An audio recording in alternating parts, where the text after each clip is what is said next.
বাংলাদেশের অন্তর্বর্তী সরকারের প্রধান উপদেষ্টা ড ইউনূসকে নতুন বছর ২০২৫ উপলক্ষে শুভেচ্ছা জানিয়েছেন ভারতের প্রধানমন্ত্রী নরেন্দ্র মোদি। ২৭ জানুয়ারি বিষয়টি নিশ্চিত করেছেন প্রধান উপদেষ্টার উপ-প্রেস সচিব আবুল কালাম আজাদ মজুমদার। তিনি জানান, এই শুভেচ্ছা বার্তার চিঠি কূটনৈতিক চ্যানেলের মাধ্যমে এসেছে। নরেন্দ্র মোদি চিঠিতে অধ্যাপক ড ইউনূসকে লিখেছেন নতুন বছরের শুভেচ্ছা।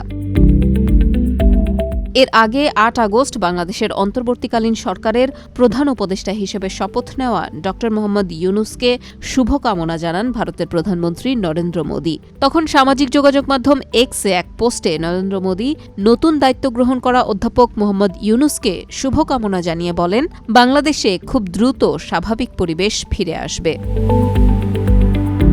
গত ৫ আগস্টের পর থেকে বাংলাদেশ ভারত সম্পর্ক ক্রমাগত অবনতির দিকে গিয়েছে। ভারত বাংলাদেশিদের জন্য ভিসা বন্ধ করে দিয়েছে। আগরতলায় বাংলাদেশ সহকারী হাইকমিশনে ঘটে হামলাও। পালাক্রমে দুই দেশের কূটনীতিকদের তলব, মিটিংয়ের মাধ্যমে সম্পর্ক স্বাভাবিক করার চেষ্টা চলছে। এর মধ্যেই অন্তর্বর্তী সরকারের প্রধান উপদেষ্টা ড ইউনূসকে শুভেচ্ছা জানানোর খবর এলো।